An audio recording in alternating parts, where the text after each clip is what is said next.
I kind of quit. When I started my paper route, we had a cigar company called something Honeys. So it used to be a paper route. I delivered it.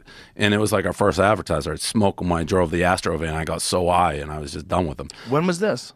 2004. You had a paper route in 2004? Barstool started as a newspaper.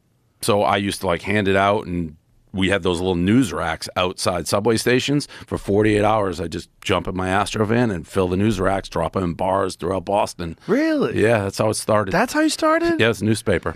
Wow. Yeah. So your own newspaper? Yeah. Wow. I'd wake up like 4 a.m., go to the subway, hand it out to people, like walking by me, and just scream at them, like, take the newspaper. Yeah.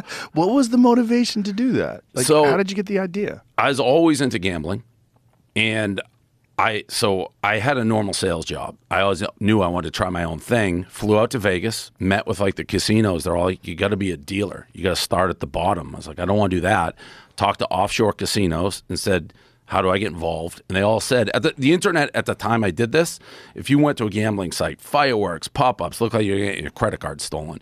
They actually said, get us off the internet, put us in a physical newsletter, and we'll advertise. So I sold like a year of advertising before we launched, and it was a gambling rag. It was like a 4-page newspaper, but I sold the advertising, and it allowed me just to morph. So like during the course of the year, we slowly moved strictly away from gambling to more like men's interest, like girls and things like that.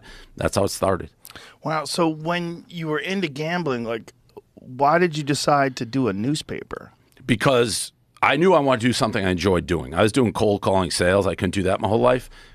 And when I called these casinos to advertise, it's what I just said. The internet was cluttered. It was filled. It was a time when it literally every gambling website had little graphics of fireworks popping up, everything. And the gambling companies wanted to get off the internet because it was too cluttered. So they said, if you do a newsletter or a newspaper, we'll advertise. So that's why I created it. How funny is that? They wanted to get off the internet. Off the internet. Yeah, there it is. Barstool Sports. Oh, my God. Look at that. 2003, the first issue of Barstool Sports. Yeah. Wow. Hooters football First headquarters. advertisers, yeah. Hooters. Hooters was your first? Yeah, yeah. Wow.